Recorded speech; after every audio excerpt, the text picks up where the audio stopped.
এই উত্থান একাদশী, ভগবানের উত্থান একাদশীতে তিনি জাগবেন। হ্যাঁ, এই উত্থান একাদশীতে যদি আমরা ঠিকঠাক ব্রত পালন করতে পারি, রাত্রে জাগতে পারি, সারা রাত ব্যাপী এই একাদশী ব্রত যদি কেউ পালন করতে পারে, ভগবান জেগে ওঠেন। এই ভগবান জাগার অপেক্ষায় সেই যে শুয়েছেন মা শয়ন একাদশীতে, শয়ন একাদশীতে শয়নে গেছেন প্রভু, মাঝখানে একটা একাদশী গেছে বাবা, সেটা হচ্ছে পার্শ্ব একাদশী। তার মানে যেভাবে প্রভু শুয়েছিলেন এক পাশ ঘুরেছিলেন, সেই জন্য পার্শ্ব একাদশী বলা হয়।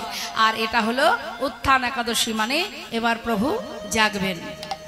তা এই ব্রত, এই যে একাদশী ব্রত, এই একাদশী ব্রত করলে শাস্ত্রে বললেন, যদি আমরা যে যজ্ঞ করি না, রাম অবতারে ত্রেতা যুগে যে সকল যজ্ঞ ছিল বাবা, কলিযুগে যে সকল যজ্ঞ আছে মা, হরিনাম যজ্ঞ বলুন বা গোমের যজ্ঞ বলুন, অশ্বমেধ যজ্ঞ বলুন, 100 অশ্বমেধ যজ্ঞ করলে, গোমের যজ্ঞ করলে যে ফল পাওয়া যায়, এই উত্থান একাদশী ব্রত যদি কেউ পালন করতে পারে দামোদর মাসে, এই দামোদর মাসে এই দিনটা যদি কেউ পালন করতে পারে, তার হাজার হাজার অপরাধ দূরীভূত হয়। এমনকি সে আর এই ভবে, এই পৃথিবীতে ত্রিতাপ জ্বালা ভোগ করার জন্য আর তাকে জন্ম পেতে হয় না। এই ব্রত যদি কেউ পালন করতে পারে, উত্থান একাদশীর ব্রত যদি কেউ পালন করতে পারে, দান ধ্যান করলে যে ফল পাওয়া যায়, সেই ফল এই ব্রতে পাওয়া লাভ করা যায়। মাতা কুন্তী মনে মনে চিন্তা করছে, কৃষ্ণ তো কখনো এমন কথা বলে না, তবে আজ কেন এমন কথা বলছে? তবে কি আজ চলে গেলে আর কখনো আসবে না? কৃষ্ণ তুমি চলে যাবে, পিসিমা বিদায় দাও, আমি চলে যাই। যাবার আগে আমি তোমায় বর দিয়ে যাব। বলো পিসিমা তুমি কি বর চাও? যা চাইবে আমি তাই দেব তোমায়। মাতা কুন্তী বলে উঠলে, কৃষ্ণ এতদিন আমার দুঃখ ছিল, কষ্ট ছিল, তাই তুমি আমার সহায় ছিলে। আজ আমার ছেলে হস্তিনাপুরের রাজা, আমি রাজমাতা, আমার সুখের অন্ত নেই কৃষ্ণ, কিন্তু জানি না এত সুখ পাওয়ার পরেও কেন মনে এত দুঃখ। কৃষ্ণ তোমাকে ধরে রাখার ক্ষমতা আমার নেই, কিন্তু তোমার কাছে আমার একটাই চাওয়া, যদি তুমি যাওয়ার আগে আমাকে বর দিয়েই যেতে চাও, তবে এই বর দিয়ে যাও। এই জগতে যদি আরো কোনো দুঃখ থাকে, কষ্ট থাকে, আরো যদি যন্ত্রণা থাকে, বেদনা থাকে, তুমি আমায় দিয়ে যাও কৃষ্ণ। হরি বল, হরি বল। যে কষ্ট পেলে, যে দুঃখ পেলে, যে যন্ত্রণা পেলে তোমাকে স্মরণ করা যায়, যে যন্ত্রণা পেলে চিরতরে তোমাকে কাছে পাওয়া যায়, জীবনে কখনো তোমাকে হারাতে না হয়, সেই যন্ত্রণা, সেই কষ্ট আমায় দিয়ে যাও। পাশে দাঁড়িয়ে আছে ভীম। মা, মাগো, জীবনে এত কষ্ট পেলে তুমি, তোমার কি স্বাদ মেটেনি মা? তুমি আবার কেন দুঃখ চাইছো? ওরে ভীম, যে সিংহাসনে বসলে, যে রাজ সিংহাসনে বসলে চিরতরে কৃষ্ণ আমাদের ছেড়ে চলে যায়, সে সিংহাসনে বসে কি সুখ পাবো বাবা? ওরে, এর থেকে ভালো আমার 5 পুত্রকে নিয়ে, কৃষ্ণকে নিয়ে বাকি জীবনটা ওই বনে বনে কাটানো। চাই না সে সুখ, যে সুখ পেলে কৃষ্ণ হারাতে হয়, যে সুখ পেলে কৃষ্ণ হারা হতে হয়, সে সুখ তো আমি চাই না, সে সুখ আমি চাই না। যুধিষ্ঠির, ওই সিংহাসনে বসলে চিরতরে কৃষ্ণ আমাদের ছেড়ে চলে যাবে বাবা। নেমে আয়, ওই সিংহাসন থেকে নেমে আয়। কি হবে সোনার সিংহাসনে বসে যদি জীবন থেকে কৃষ্ণ হারা হতে হয়? ভগবান কৃষ্ণচন্দ্র রথ থেকে নেমে এসে পিসিমার গলাটা জড়িয়ে ধরে বলছে, পিসিমা তুমি আমাকে এত ভালোবাসো পিসিমা, আমার জন্য তুমি সোনার সিংহাসন পরিত্যাগ করতে চাও? আমি তোমার ভক্তিতে বাধা পড়ে গেলাম পিসিমা। যখনই স্মরণ করবে আমি তোমার কাছে এসে ধরা দেব পিসিমা। আমি তোমার ভক্তিতে বাধা পড়ে গেলাম পিসিমা, বাধা পড়ে গেলাম। হরি বল। কুন্তী পিসিমাকে সান্ত্বনা দিয়ে তার কাছ থেকে বিদায় নিলেন গোবিন্দ। রথে উঠে চলে যাচ্ছে। কিছুটা পথে যাবার পর আর একজনে চিৎকার করে উঠেছে, মাধব মাধব মাধব, একটু দাঁড়াও মাধব, একটু দাঁড়াও মাধব, একটু দাঁড়াও। মাধব তুমি একবার পিছন ফিরে চেয়ে দেখো আমি কে, ভালো করে চিনতে পারছো আমায়? দেখো দেখো আমায় ভালো করে, আমি কে ভালো করে চেয়ে দেখো। চলে যাচ্ছ মাধব? তবে যাওয়ার আগে একটা কথা শুনে যাও। আজ আমি সেই মা, সন্তান হারা জননী আমি। এক নয়, দুই নয়, শতপুত্র হারিয়েছি আমি। এই শতপুত্র হারিয়েছি আমি তোমার জন্য। তুমি মেরেছো আমার পুত্রদের, তোমার জন্য আজকের এই যুদ্ধ। তুমি না চাইলে কখনো হতো না। আজ আমি সন্তান হারা অভাগিনী মা হতাম না। তুমি করেছো মাধব, তুমি করেছো। তুমি শুনে রাখো মাধব, আজ আমার সন্তানদের মেরেছো তুমি, কুরু বংশ ধ্বংস করেছো তুমি। তাই আজ আমি তোমায় অভিশাপ দেব মাধব। যেমন তুমি আমার সমস্ত পুত্রকে মেরেছো, তেমন তোমার যদু বংশ ধ্বংস হয়ে যাবে। একটা দ্বীপও বেঁচে থাকবে না। তোমারও মৃত্যু হবে এক ব্যাধের হাতে, তীর বিদ্ধ হয়ে তোমার মৃত্যু হবে। সমস্ত রাজসভায় মাতা গান্ধারীকে জড়িয়ে ধরে বলছে, মা তুমি কি করলে মা? তুমি মাধবকে কেন অভিশাপ দিলে? মা তুমি ফিরিয়ে নাও অভিশাপ, ফিরিয়ে নাও। ভগবানের রথ থেকে নেমে এসে বললে, তোমরা শান্ত হও। মা যা বলেছে সে তো ঠিকই বলেছে।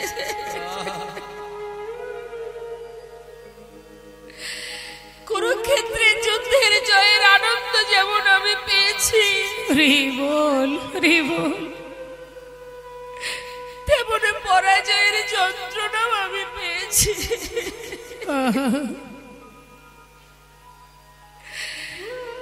সকলে মায়ের আশীর্বাদ যেমন পেয়েছি,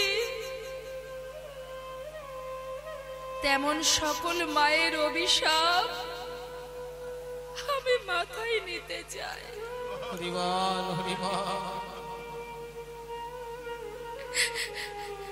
তোমরা বাধা দিও না মা, তোমার বাক্যই সত্য হবে মা। 56 কোটি যদু বংশ ধ্বংস হবে,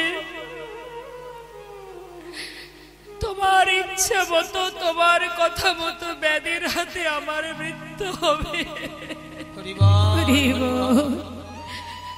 আমি মাথা পেতে নিলাম মা, আমি মাথা পেতে নিলাম।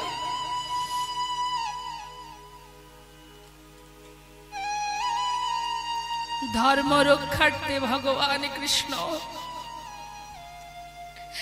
ধর্মের জয় নিজের নিজের মাথা পেতে নিলেন। আজ ধর্মের জয়ের কারণে যদি আমার মৃত্যু হয় আমি তাতেও রাজি। জগতে জীবকে বুঝিয়ে দিয়ে গেলেন অরিজিৎ, সবার অভিশাপ আমি যেমন নিয়েছি সবার আশীর্বাদও আমি নিয়েছি।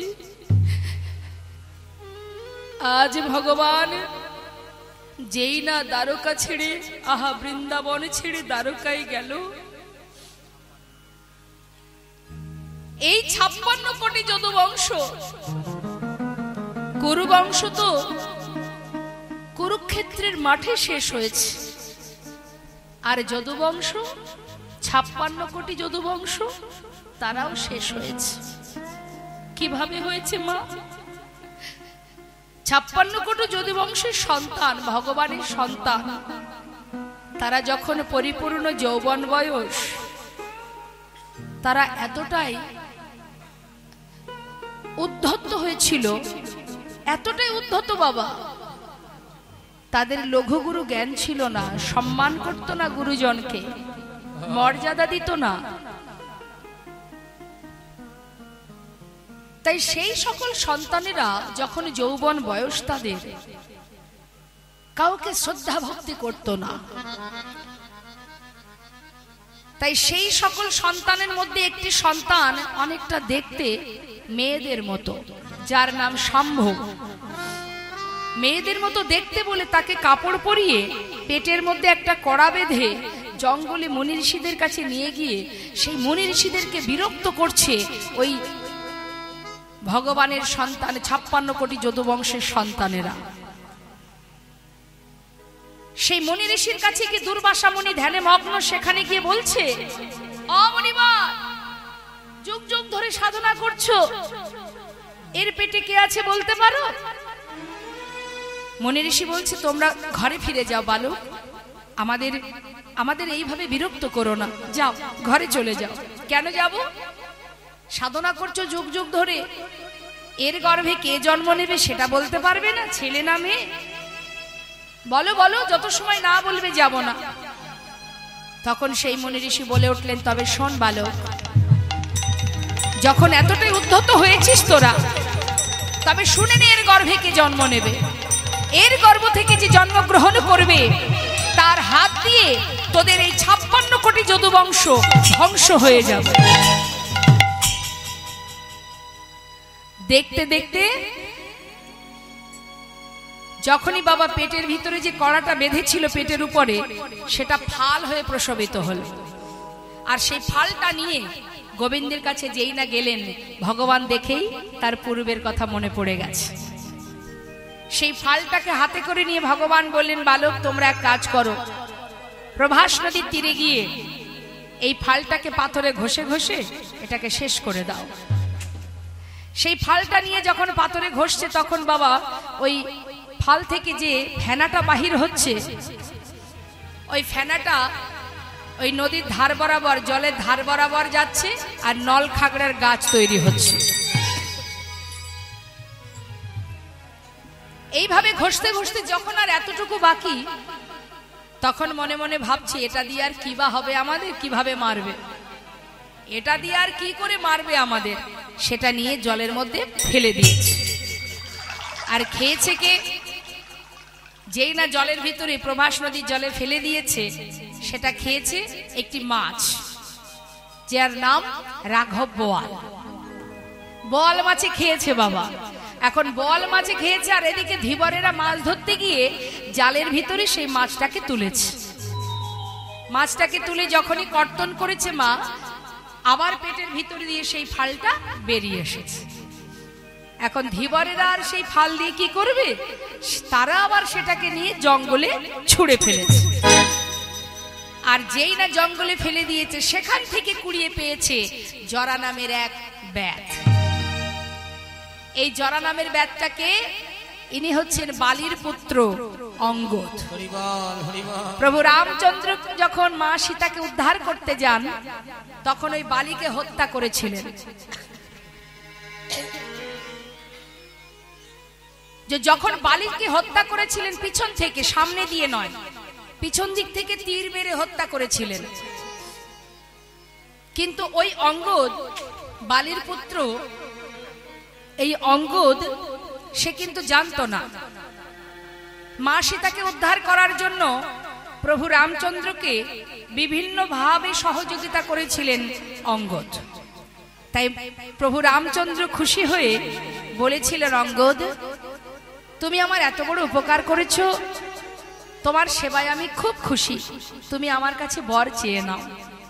তখন অঙ্গদ বলেছিলেন, হে দয়াময়, যদি তুমি বর দেবে তবে এই বর দাও আমায়, যেজন আমার পিতাকে পিছন থেকে তীর মেরে হত্যা করেছিল আমিও যেন তাকে তীর মেরে হত্যা করতে পারিনি। তাই গৌর হরি।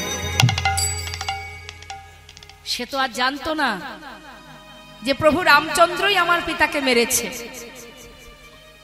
বলো প্রভু, আশীর্বাদ করো, আমার এটাই বাসনা তোমার কাছে যে আমার পিতাকে মেরেছে আমিও তাকে মারতে চাই। ভগবান বললেন, তথাস্তু। এই তো বাবা ভগবান, ভক্তের বাঞ্ছা পূর্ণ করাই তার কাজ।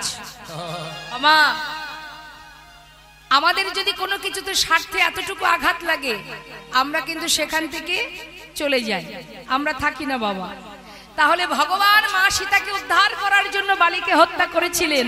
আজকে তার পুত্র যখন বর চাইলেন, ভগবান তো স্বার্থপরতা করতে পারতেন যে বর আমি দিতে পারবো না। এটাই তো ভগবান, এই তো সেই বাঞ্ছা কল্পতরু। যে বিষ্ণু তার বামের লক্ষ্মীকে সুতাপা ঋষিকে দিয়েছিলেন, সুতাপামণিকে। সুতাপামণি সাধনা করেছিলেন, তোমার বামে যে লক্ষ্মী তাকে আমি আমার পত্নী রূপে পেতে চাই। একবার বলুন তো মা, ভক্ত চেয়েছে কাকে? ভগবানের বামে যে লক্ষ্মী তাকে চেয়েছে। কোন রূপে? পত্নী রূপে, স্ত্রী রূপে। ভগবান তো বলতেই পারতেন আমি এবার দেব না। ভক্ত বলে উঠলেন, আমি সাধনা করেছি, তুমি আমার সাধনায় সন্তুষ্ট প্রভু, তোমার নাম বাঞ্ছা কল্পতরু, ভক্তের বাঞ্ছা পূর্ণ করো তুমি। আজ যদি আমার এই বর তুমি না দাও তাহলে আজ থেকে তোমার নাম বাঞ্ছা কল্পতরু, তুমি এটা মুছে দাও। ভগবান ভক্ত ছাড়া আর কিছু জানে না মা। তিনি বলেন, ভক্ত আমার মাতা, ভক্ত আমার পিতা, ভক্ত আমার গুরু। ভক্ত ভালোবেসে নাম দিয়েছে বাঞ্ছা কল্পতরু। ভক্ত দিলে খায়, না দিলে উপবাসে যায়। ভক্তের হাতে প্রেমের ডোরি, ভক্ত আমাকে যেদিকে ঘোরায় আমি সেই দিকে ঘুরি। এই তো ভগবান, যে কখনো কখনো কোন সময়ের জন্য নিজের সুখের চিন্তা করে না, জীবের কল্যাণ, সন্তানের কল্যাণের জন্য নিজেকে বিলিয়ে দিয়েছেন। মা লক্ষ্মী বললেন, ওরে সুতাপা, পৃথিবীতে এত কিছু থাকতে তুই আমাকে পত্নী রূপে চাস? তবে তুইও শুনে নে, আজ থেকে তুই হবি নপুংস। আয়ান কিন্তু রাধারীকে মাতৃজ্ঞানে ভালোবাসতেন, কারণ সে নপুংস ছিল। তাই মাগো, ভগবান নিজের বামের লক্ষ্মীকেও দিতে দ্বিধাবোধ করে না, ভক্ত যদি চায়। আজ ভক্ত বললেন, আমি তুমি আমাকে এই বর দাও যে আমার পিতাকে হত্যা করেছে সেই হত্যাকারীকে আমি প্রাণে মারব।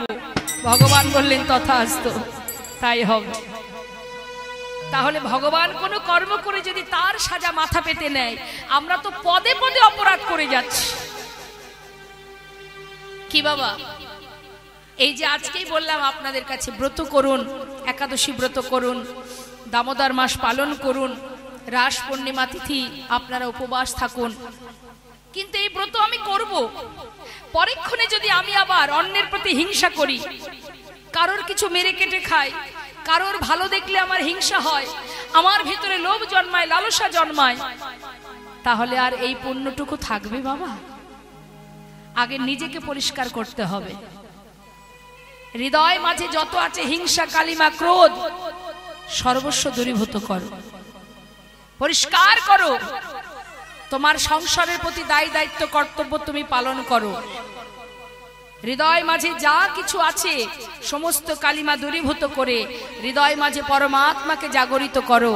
আগে নিজেকে ভালোবাসো, নিজের পরমাত্মাকে ভালোবাসো, তবেই তো তোমার কার্য সিদ্ধি হবে, তবেই তো তোমার কাজে তুমি পুণ্য অর্জন করতে পারবে। আজ আমি ভগবানের সেবা দিলাম, কাল অন্যের প্রতি হিংসা করতে শুরু করলাম, লাভটা কি বাবা? কোনো লাভ নেই মা। তোমার যেমন আছে তুমি তেমনটাই সেবা দাও, কাউকে দেখে কখনো হিংসা করতে নেই। আজ ভগবান কৃষ্ণ দ্বারকায় চলে গেল। এই যে বালিপুত্র অঙ্গদ, সেই হয়েছিল বাবা জরা নামের ব্যাধ। ওই জঙ্গলের মধ্যে পাখি মারত, হঠাৎ জঙ্গলের ভিতরে সেই ফালটা পেয়ে তীরের আগায় বিধে রেখেছিলেন, পাখি মারতে আরো ভালো হবে। আর এদিকে মা ভগবান বললেন, শোনো, আমি তারপরে প্রভাস নদীর তীরে যজ্ঞ করব। আমার 56 কোটি যদুবংশ তারা সবাই আসবে প্রভাস নদীর তীরে। তাদের মধ্যে প্রথমে হবে মুখে কথা কাটাকাটি, তারপরে হবে হাতাহাতি, তারপরে হবে লাঠালাঠি। এখন ওই প্রভাস নদীর তীরে লাঠি কোথায় পাবে? ওই যে নল খাগড়ার গাছ, সেটা ধরবে, আর যে যাকে মারবে সেই সেখানে মারা যায়। এইভাবে 56 কোটি যদুবংশ ধ্বংস হবে। আর ভগবান বললেন, আমি প্রভাস যজ্ঞ সম্পূর্ণ করে প্রভাসকে অভিশাপ থেকে মুক্ত করে দিয়ে তারপর আমি চলে যাব নিম্ন বৃক্ষের ডালে, ওই জঙ্গলে। নিম্ন বৃক্ষের ডালে আমার চরণটা দুলবে, আর জরা মাছরাঙা পাখি ভেবে যখনই চরণ তলে তীর ভেদ করবে, আমি ভূমিতে পতিত হব। নিতাই গৌর হরি বল, হরি বল। সবকিছু নিজেকে সুন্দর করে সবকিছু সাজিয়ে মা ভগবান চলে গেলেন দ্বারকায়। এবার আমরা দেখব বৃন্দাবনের কি অবস্থা। বৃন্দাবনের রাধারানী আমার কৃষ্ণ বিরোহিনী, ভগবানের আহ্লাদিনী শক্তি রশ্মা। শ্রীমতী রাধারানী আলাদা কোনো নারী নয় মা, জেনে রাখবেন। রাধারানী কিন্তু আলাদা কোনো রমণী নয়, গোবিন্দের বাম অঙ্গ থেকে সৃষ্টি। রাধারানী মা আছে, কোন মাতৃগর্ভ থেকে ভূমিষ্ঠ হয়েছিল রাধারানী? কে মা? রাধারানীর মা কি, নাম কি তার বলুন, মায়েরা বলুন, মায়েরা ভালো জানেন। আমার রাধারানী মায়ের নাম কি?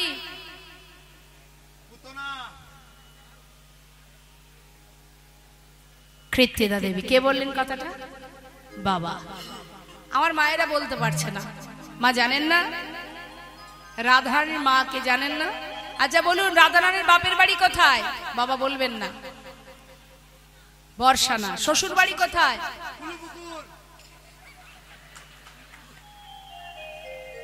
কোথায়? রাধারানীর শ্বশুর বাড়ি কোথায় জানেন না? বৃন্দাবনে।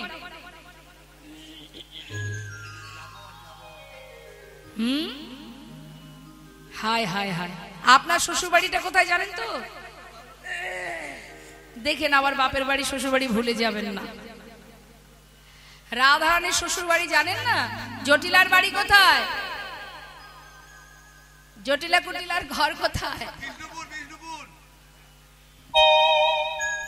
ঠিক আছে, দেখুন এটা কিন্তু মা লজ্জার বিষয়, এই যে আপনারা জানেন না।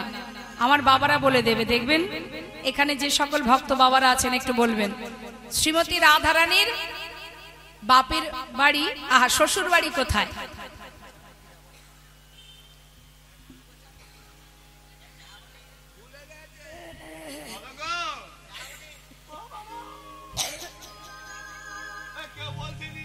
আচ্ছা, জটিলা কুটিলার বাড়ি কোথায় সেটা তো জানেন? বৃন্দাবনে কে কে গেছেন একটু হাত তুলে দেখান। কে কে গেছেন বৃন্দাবনে? ও, সবাই গিয়েছেন। আচ্ছা, বলতে পারছেন না জটিলা কুটিলার বাড়ি কোথায়? যাবটে। যাবট, যাবট। হরিবল হরিবল নিতাই গৌর হরিবল। জটিলা কুটিলার বাড়ি যাবটে, রাধারানীর শ্বশুর বাড়ি যাবটে। যে যাবটের পাশ দিয়ে গিরি গোবর্ধন পর্বতের কাছে ভগবান কৃষ্ণ প্রতিদিন গাভীকে নিয়ে যেত, আর ওই যাবটে চন্দ্রশালিকায় বসে রাধারানী গোবিন্দকে দর্শন করতেন। যারা বৃন্দাবনে গেছেন বর্ষানায় যাবেন, বর্ষানায় রাধারানী মন্দিরে যাবেন। মন্দিরে গেলে দেখতে পাবেন সেই গিরি গোবর্ধন পর্বতটা কোথায়, আর ওই যাবটের পাশ দিয়ে ঠিক জঙ্গলের মধ্যে দিয়ে বাঁকা বাঁকা রাস্তা, খুব সুন্দর দেখতে লাগে। ওই পথে গোবিন্দ আমার ওই যাবটের পাশ দিয়ে যেতেন, রাধারানীকে দর্শন করতেন যাবার পথে আর আসার পথে। নিতাই গৌর হরিবল। তা এই রাধারানীর মাকে মাতা কৃত্তিদা দেবী, কিন্তু মাতা কৃত্তিদা কিন্তু তাকে জন্ম দেয়নি, লালন পালন করেছেন। তাহলে পালিতা মা, তাহলে রাধারানী মাকে হরিবল। রাধারানী মাতা কৃত্তিদার ঘরে এসেছিল পদ্ম ফুলের উপর থেকে। হরিবল হরিবল। তাহলে রাধারানীর মাকে পদ্ম ফুল, তাহলে সৃষ্টি কোথা থেকে?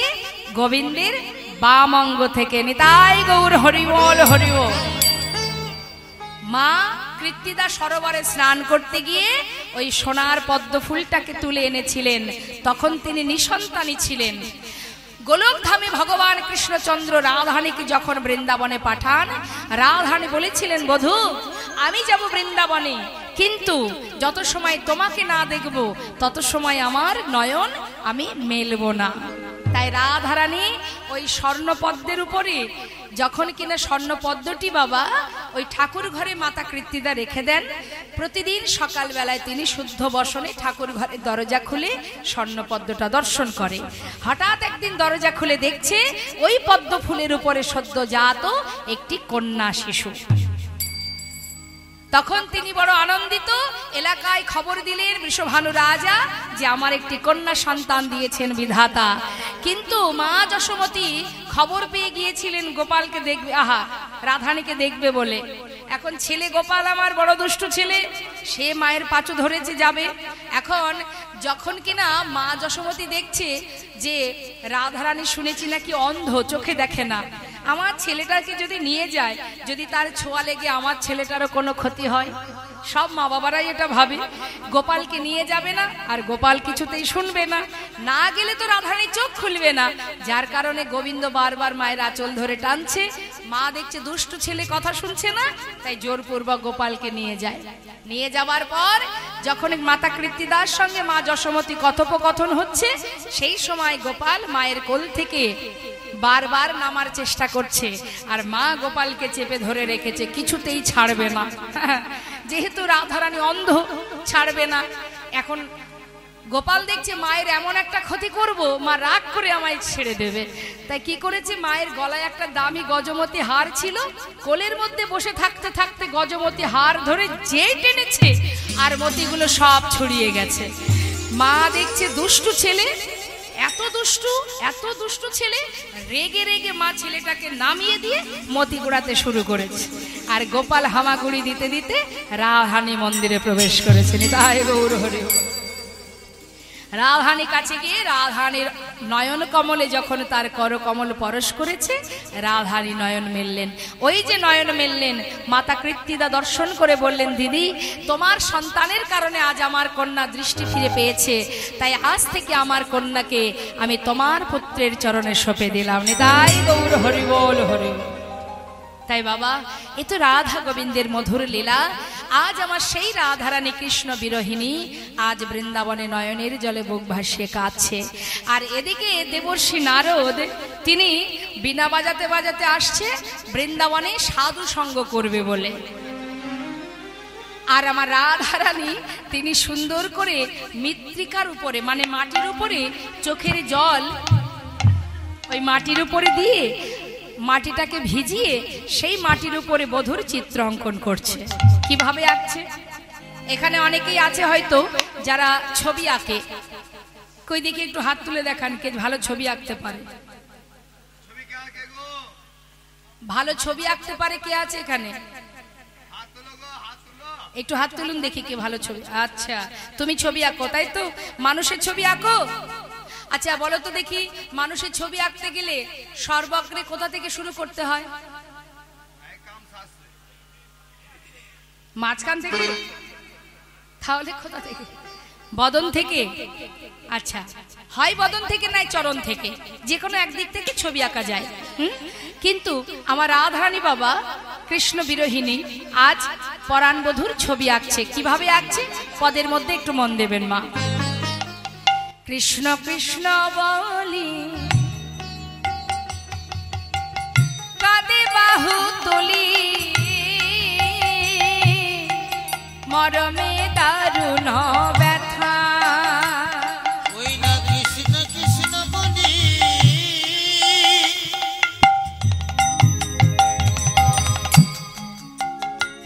ওরাই কাঁদে বাহু তুলি,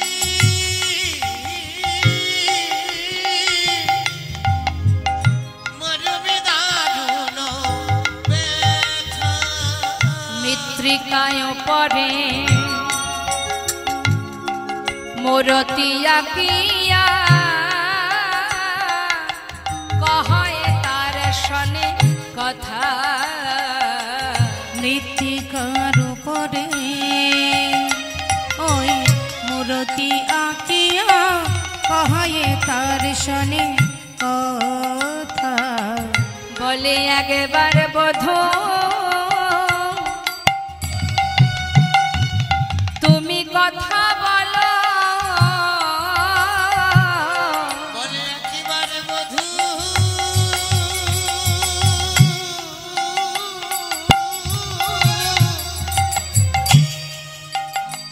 তুমি কথা ফিরে আসো কিবা নাইবা আসো। একবার বধূ কথা বলো, ফিরে আসো কিবা তুমি নাইবা আসো। একবারে বধূ কথা বলো, মৃত্তিকায় পরে মোরতি আঁকিয়া, কহে তার শনে কথা। মৃত্তিকার উপরে মূরতি আঁকিয়া, কহে তার শনে কথা। সাধুসঙ্গ সাধুসঙ্গ সর্বশাস্ত্রে কয়, লব মাত্র সাধুসঙ্গে সর্বসিদ্ধি হয়। বাবা এক ঝুড়ি পাকা আমের মধ্যে একটা কাঁচা আম যদি থেকেও যায়, কিছুক্ষণ পরে দেখবেন সে আমটাও আর কাঁচা নেই। অতএব যেজন কাঁচা আছে সে ঠিক সময় মতন দেখবেন হরিবোল বলছে, ঠিক বলবে। জয় রাধে রাধে। শ্রীধাম বৃন্দাবনে ভগবান কৃষ্ণচন্দ্র। এবার একটু মন দিতে হবে কথার মধ্যে। মা ঠান্ডা পড়েছে নাকি? আমার মা চাদর গায়ে দিয়েছে দেখছি।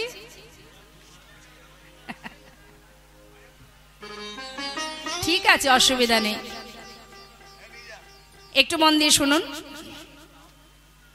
ভগবান কৃষ্ণচন্দ্র প্রভাস তীরে যজ্ঞ করেছিলেন, প্রভাস নদীর তীরে।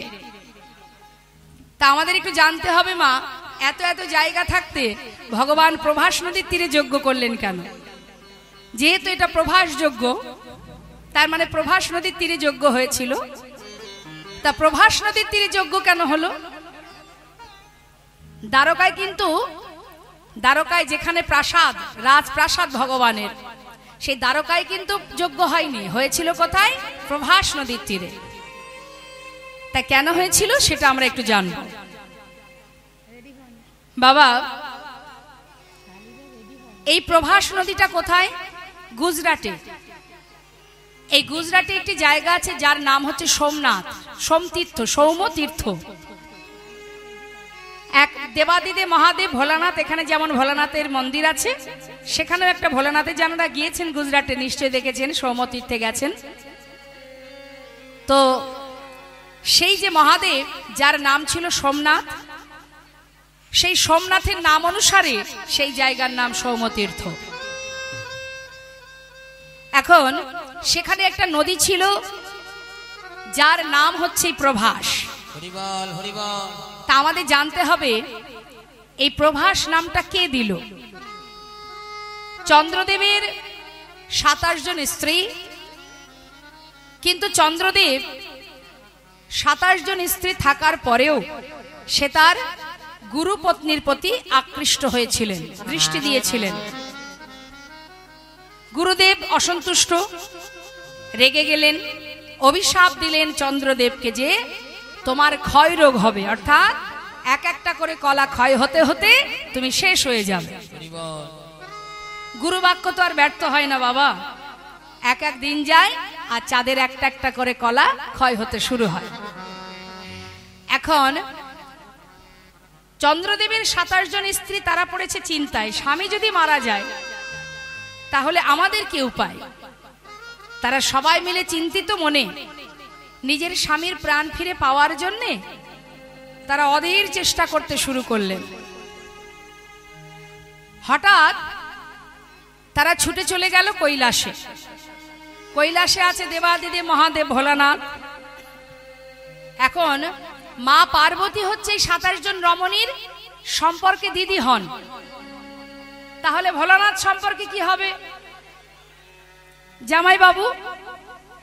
এখন বাবা 27 জন রমণী গেছে কৈলাসে, মহাদেব ধ্যানে মগ্ন, ভোলানাথ মনের খুশিতে ধ্যান করছে, কত আনন্দ ধ্যানে মগ্ন আছে। আর কৈলাস পর্বত সে তো নিরিবিলি একটা পরিবেশ, মনের খুশিতে ধ্যান করছে যে এখানে শান্ত পরিবেশ, এখানে আমার ধ্যান করার উপযুক্ত জায়গা। কিন্তু সেখানেও শান্তি নেই। ধ্যানে মগ্ন মহাদেব, 27 জন শালী গিয়ে হাজির। জামাই বাবু, ও জামাই বাবু, ও জামাই বাবু। 27 জন শালী গিয়ে যদি চিৎকার করে তাহলে কি হবে মা? কৈলাস পর্বত কাঁপবে তো। মহাদেব বলছি কি জ্বালা, এখানেও কি শান্তি নেই আমার? এই আবার কারা গো? জামাই বাবু বলতে বলতে আসছে।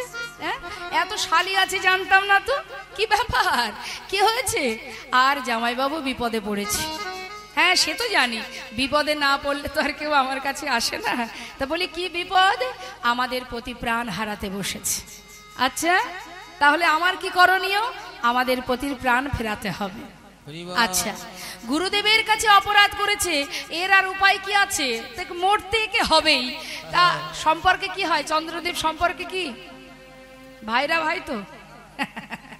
বলছে শোনো, যদি একটা কলাও বেঁচে থাকে তাহলে আমার মাথায় যে গঙ্গা আছে জটার মধ্যে, এই গঙ্গার জলে তোমার ওই স্বামীর একটি কলা বেঁচে থাকলে সেই কলাটি নিয়ে আমার এই জলের গঙ্গার জলের মধ্যে রেখে দিয়ে যাও। এটাকে বলা হয় অভিশাপ প্রুফ, মানে এর মধ্যে থাকলে কোনো অভিশাপই কাজে লাগবে না। আর যার চরণে অপরাধ করেছে তোমাদের স্বামী, তার কাছে তোমরা যাও স্বামীর প্রাণ ফিরে পাওয়ার জন্য, তার চরণ ধরে কাঁদো। যেই না বলা, সেই একটি কলা বেঁচে ছিল। দেখবেন বাবা শিবের মাথায় একটা চাঁদের কলা আছে, এখন সেই কলাটা শিবের মাথায় রেখে দিয়ে মা এবার সবাই মিলে চললেন গুরু বৃহস্পতির কাছে। গুরুদেবের চরণ ধরে কাঁদছে সকল রমণী। গুরুদেব, স্বামী অপরাধ করেছে, আমরা তো কোনো অপরাধ করিনি। পতি যদি মারা যায় তবে আমরা কি নিয়ে বাঁচব? আমাদের কে রক্ষা করবে, কে মান দেবে, কে সম্মান মর্যাদা করবে? আমরা সতী রমণী, আমাদেরকে কে রক্ষা করবে? কার ছত্র ছায় আমরা জীবন কাটাবো? আমাদেরকে প্রাণে বাঁচান। গুরুদেব বলছে সবই বুঝলাম মাগো, কিন্তু উপায় কি আছে বলো? স্বামীর একটি কলাও যদি বেঁচে থাকতো তাহলে আমি না হয় কোনো উপায় তোমাদের দিতাম, কিন্তু আর তো কিছু করার নেই, সবই তো শেষ। গুরুদেব, যদি কোনো উপায় থেকে থাকে আপনি বলুন। যদি আমার স্বামীর একটি কলাও বেঁচে থাকে আমি অন্তত চেষ্টা তো করব। বেশ, যদি একটি কলাও বেঁচে থাকে তাহলে ওই সৌমতীর্থে একটি নদী আছে, ওই নদীতে স্নান করালে তোমার পতির আবার পুনরায় প্রাণ ফিরে পাবে। যেই না বলেছে সঙ্গে সঙ্গে সেই একটি কলা নিয়ে সবাই মিলে ওই সৌমতীর্থে, সেই যে নদীটা স্নান করিয়েছে। আর যেই স্নান করিয়েছে সঙ্গে সঙ্গে আবার পুণ্যজ্যোতি ফিরে পেয়েছেন চন্দ্রদেব। যখনই চন্দ্রদেব পুণ্যজ্যোতি ফিরে পেল, সঙ্গে সঙ্গে খুশি মনে বলে উঠলেন, ওরে তুই আজকে আমার পুনরায় জ্যোতি ফিরিয়ে দিয়েছিস, তাই আমি খুশি হয়ে তোকে আশীর্বাদ করলাম, তোর নাম হবে প্রভাস। বাবা প্রভাস, প্রভা যুক্ত আস, অর্থাৎ পুনরায় আবার পূর্ণ জ্যোতি ফিরে পেলাম। প্রভা মানে জ্যোতি, পুনরায় ফিরে পেয়েছি, সেই জন্য তোর নাম দিলাম প্রভাস।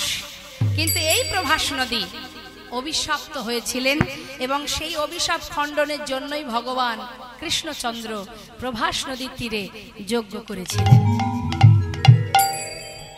অভিশাপটা কি করে হলো? এক মণিপুত্র গিয়েছিলেন ওই প্রভাস নদীতে জল পান করতে। মন দিয়ে শুনবেন কথাটা। জল পান করতে গিয়ে বাবা ওই প্রভাস নদীর মধ্যে যে কুমির ছিল, সেই কুমির ওই শিশুটিকে জলের মধ্যে টেনে তাকে খেয়ে ফেলে। অন্যান্য শিশুরা তার পিতার কাছে গিয়ে খবর দিল। সেই মুনিবর ক্রোধান্বিত হয়ে অভিশাপ দিয়েছিল, ওরে আজ যখন তুই আমার পুত্রের প্রাণ হরণ করেছিস, আমি তোকে অভিশাপ দিলাম, তোর বক্ষের জল শুকিয়ে যাবে, প্রখর রৌদ্রের তাপে তুই শুকিয়ে যাবি এবং পশু পাখি কীট পতঙ্গ তোর বক্ষে বাস করবে, মলমূত্র ত্যাগ করবে, সবাই তোকে ঘৃণা করবে। অভিশাপ যখন দিচ্ছে তখন প্রভাস নিজে সমূর্তি ধারণ করে বলে উঠলেন, হে মুনিবর, আমি তো কোনো অপরাধ করিনি। অপরাধ যদি করে থাকে, আমার বক্ষে যে কুমির বাস করে সে করেছে অপরাধ, আমি তো কোনো অপরাধ করিনি। আর এতেও যদি আমার অপরাধ হয়, হে মুনিবর, আমি তো জেনে বুঝে কিছু করিনি। আমার বক্ষের কুমির আপনার সন্তানকে মেরেছে, এর জন্য আপনি আমাকে কেন এত বড় অভিশাপ দেবেন? মুনিবর বললেন, দেখো অভিশাপ দিয়েছি মানে অভিশাপ লাগবে, কিছু করার নেই। মুখ থেকে যখন অভিশাপ বেরিয়েছে সে অভিশাপ লাগবে। অভিশাপ তো আমি আর তুলে নিতে পারবো না, তাই আমি আশীর্বাদও করে দিচ্ছি। কি আশীর্বাদ করলো মা? ওই প্রভাস নদীর জল দিয়ে যেদিন অনাদি আদি গোবিন্দ রাধারানীর চরণ ধৌত করবে, সেই দিনই তুমি মুক্তি পাবে, তার আগে নয়। হরি বল। যেদিন সেই প্রভাসের জল দিয়ে ভগবানের প্রেয়সী রাধারানীর চরণ ধৌত হবে, সেই দিনই প্রভাস উদ্ধার পাবে। তাই প্রভাসের মুক্তির জন্য, প্রভাসের উদ্ধারের জন্য সেখানে যজ্ঞ করেছিলেন ভগবান। এটাই যে শুধু কারণ তাই নয় বাবা, কারণ আরো অনেক আছে। বিস্তারিত সবকিছু তো বলা সম্ভব নয়, আমি ছোট ছোট করে বলবো, একটু বুঝে নেবে। কুরুক্ষেত্রে যুদ্ধের পর হস্তিনাপুরে রাজা হয়েছিল ধর্মরাজ যুধিষ্ঠির। রাজা হবার পর ভগবান কৃষ্ণচন্দ্র দেখছে যুধিষ্ঠির রাজা সারা জীবন কষ্ট করেছে, সারা জীবন 5 ভাইকে নিয়ে, 5 পুত্রকে নিয়ে মা কুন্তি বনে বনে কাটিয়েছে। আজ সমস্ত কষ্ট দূরীভূত হয়ে অবশেষে রাজা হয়েছে ধর্মরাজ যুধিষ্ঠির। তাই ভগবান কৃষ্ণচন্দ্র রথের উপরে বসে কুন্তি পিসিমাকে ডেকে বলছে, পিসিমা আজ তোমার ছেলে হস্তিনাপুরের রাজা, তুমি রাজমাতা, তাই পিসিমা এবার আমি যাই, আমাকে বিদায় দাও। যেই না বলেছে মা, নদিয়ার চাঁদ গৌর হরি জীবের দ্বারে দ্বারে হরিনাম দিয়েছে, জীবের হাতে ধরে হরিনাম, পায়ে ধরে হরিনাম দিয়েছে। কি গো মা, দিয়েছে তো? ধরো লও গ্রহণ করো জীব, নাম ছাড়া গতি নাই, গতি নাই হরিনাম করো, মহামন্ত্র জপ করো, কলিযুগে নাম ছাড়া নাহি আর ধর্ম, সর্বধর্ম সার নামে শাস্ত্র মর্ম। সমস্ত ধর্মের সার হলো এই হরিনাম। কলিজীবের, আমাদের কলিজীবের শ্রেষ্ঠ নাম হচ্ছে হরিনাম মহামন্ত্র। তুমি কিছুই যদি না জানো তাতে কোনো দুঃখ নেই, অন্তত পক্ষে 16 নাম 32 অক্ষর মহামন্ত্রটাও যদি তুমি জানতে পারো, আর কিছু লাগবে না। বেদ বিদ্যা দুহু কিছু নাহি জানত, সে যদি গৌরঙ্গ করে সার, ঠাকুর নয়নানন্দেতে ভনে, সেই তো সকলেই জানে, সর্বসিদ্ধি করতলে তার। তার মানে বাবা তুমি কিছুই জানো না, তুমি শাস্ত্র জানো না, তুমি পূজা জানো না, তুমি কিছুই জানো না। তোমার মধ্যে ভক্তি আছে কিন্তু ভগবানের সেবা পূজা সম্বন্ধে তোমার কোনো জ্ঞান নেই, তাতে কোনো দুঃখ নেই। তুমি যদি জানতে পারো সেটা আলাদা বিষয়, তুমি জানতে চেষ্টা করো, জানার চেষ্টা করো, আপন গুরু আশ্রয় করো, গুরুচরণ সার করো, গুরুদেবের কথা মতো তুমি সব কিছু শেখো, সেটা আলাদা বিষয়। কিন্তু তোমার যদি জানা নাও থাকে, তুমি ভেবো না যে তুমি জানো না বলে ভগবান তোমার কাছে নেই বা ভগবানকে পাওয়া যাবে না। ভগবানকে পেতে গেলে পাণ্ডিত্য লাগে না, ধন ঐশ্বর্য লাগে না, বিদ্যা বুদ্ধি লাগে না, কিছুই লাগে না, শুধুমাত্র যদি ভক্তি থাকে বাবা। বৃন্দাবনে যারা গোপী ছিলেন, মা আলাভোলা গোয়ালিনী ছিলেন, যারা ব্রজবাসীরা গোবিন্দকে ভালোবাসতেন কিভাবে? তাকে কি টাকা পয়সা দিয়ে ভালোবাসতেন? না। তাহলে কি তার কাছে নানাবিধ কঠিন কঠিন শ্লোক পাঠ করে শাস্ত্রজ্ঞ হয়ে তারপরে ভালোবাসতেন? না। আলাভোলা গোয়ালিনী তারা সারা জীবন ধরে ওই দধি দুগ্ধ ঘৃত ঘোল বিক্রি করেছে আর মন দিয়ে দিয়েছে গোবিন্দ চরণে। নিতাই গৌর হরি বল। তুমি সব হে প্রভু, হে গোবিন্দ, হে কৃষ্ণ, তুমি আমার সব, তুমি আমার জীবন, তুমি আমার মরণ, তুমি আমার প্রাণ, তুমি আমার সব, তুমি সুখ, তুমি দুঃখ, তুমি ভালোবাসা, তুমি আমার সর্বেশ্বর। কোনো কিছুর বিনিময়ে ভগবানকে পাওয়া যায় না, শুধুমাত্র ভক্তি দিয়েই তাকে বাঁধা যায়, ভক্তি রজ্জু দিয়ে তাকে বাঁধা যায়, তাছাড়া আর কিচ্ছু দিয়ে তাকে পাওয়া যায় না। কৃষ্ণের প্রিয় বন্ধু যে ছিল উদ্ধব, যার ছিল পাণ্ডিত্য জ্ঞান, অনেক শাস্ত্রজ্ঞ ছিল, সে অনেক জ্ঞান ছিল তার, সে জানতো প্রকৃত ভগবান কে। ভগবান কে? স্বয়ং পূর্ণ ব্রহ্ম, সে স্বতন্ত্র, সে অনাদির আদি, সবই জানত। মথুরায় থাকাকালীন ভগবান কৃষ্ণচন্দ্র একদিন তার বন্ধু উদ্ধব বলে উঠলেন যে, কানাই, জানালার দিকে তাকিয়ে তাকিয়ে চোখের জলে বুক ভাসিয়ে কাঁদছিস, কি হয়েছে? তখন ভগবান কৃষ্ণচন্দ্র বলছে, উদ্ধব, আমার না বৃন্দাবনবাসীর কথা মনে পড়ছে, রাধারানীর কথা মনে পড়ছে, মায়ের কথা মনে পড়ছে। উদ্ধব বলছে, কেন? তাদের কথা মনে পড়ছে কেন? আর মনে পড়ছে ঠিক আছে, তাহলে কাঁদছিস কেন? তারা না হয় বোঝে না যে তুই কে, তুই তো জানিস তুই কে, তাহলে তুই কেন কাঁদছিস? তারা বোকা, তারা জানে না যে কাকে সন্তান রূপে পেয়েছে, তাই তারা চোখের জলে বুক ভাসিয়ে কাঁদছে। কিন্তু তুই কেন কাঁদছিস? তুই তো জানিস তুই কে, আমি তো জানি তুই কে, তাহলে তুই কাঁদছিস কেন বন্ধু? কাঁদিস না। ভগবান কৃষ্ণচন্দ্র বলছে, উদ্ধব, ঠিকই তো বলেছিস তুই, আমার তো কথাটা মাথায় ছিল না, আমি কেন কাঁদবো? তারা কাঁদবে, তারা আমাকে চেনে না, আমাকে জানে না, বোঝে না, তারা আমাকে ভালোবাসে, তারা কাঁদতে পারে, আমি তো জানি আমি কে, তবে আমি কেন কাঁদবো?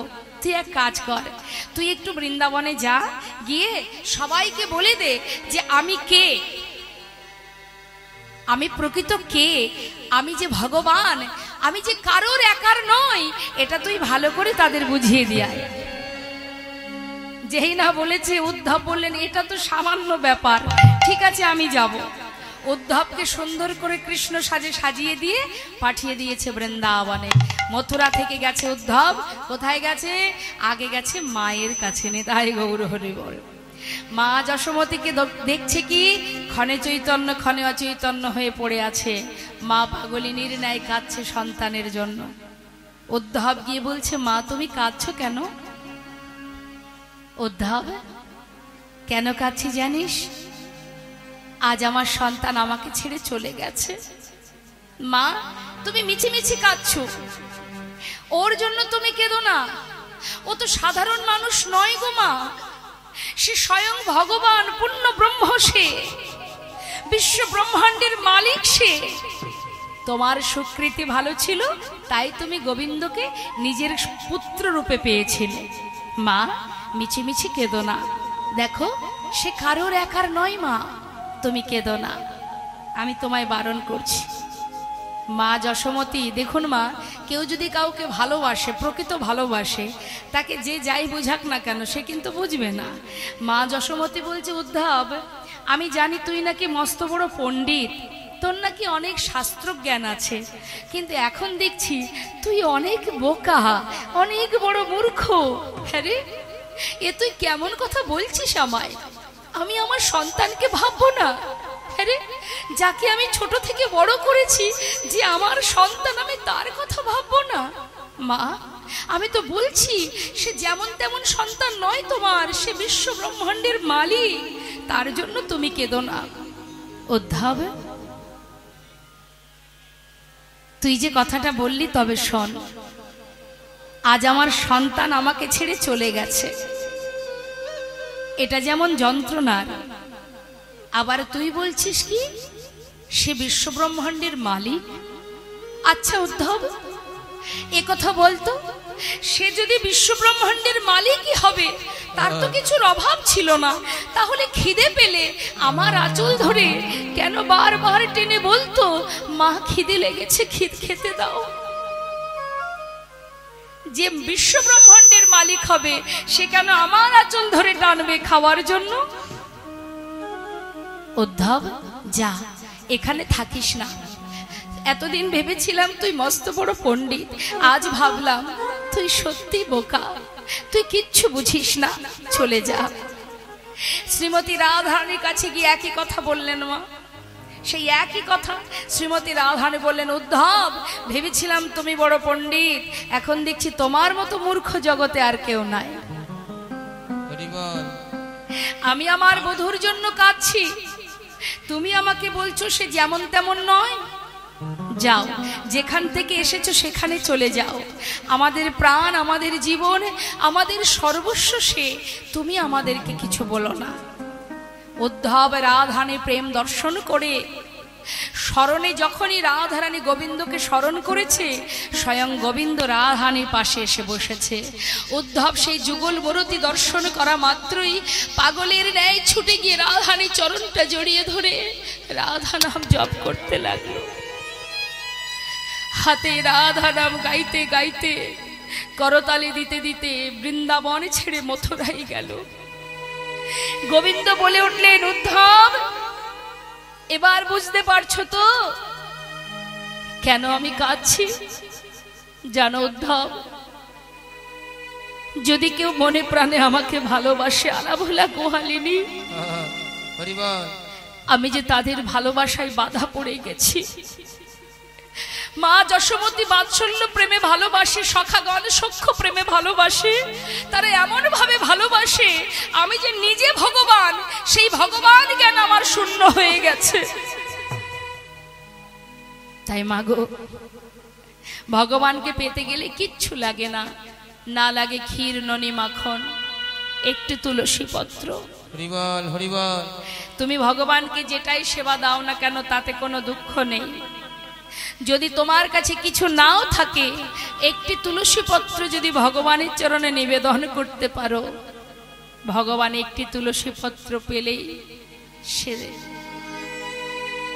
সমস্ত পাপ থেকে তোমাকে দূরীভূত করে নিজের করে বুকে টেনে নেন।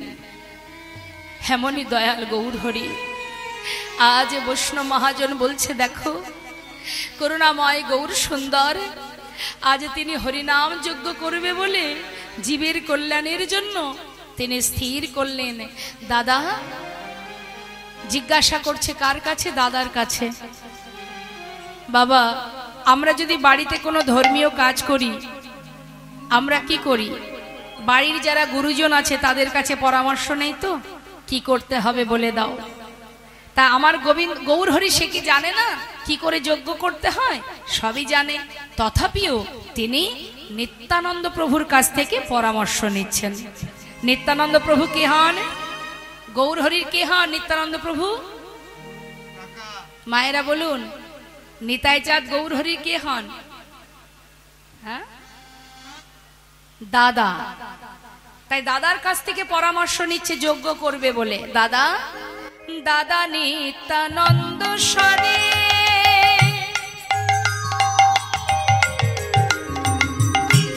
বিচার করিয়া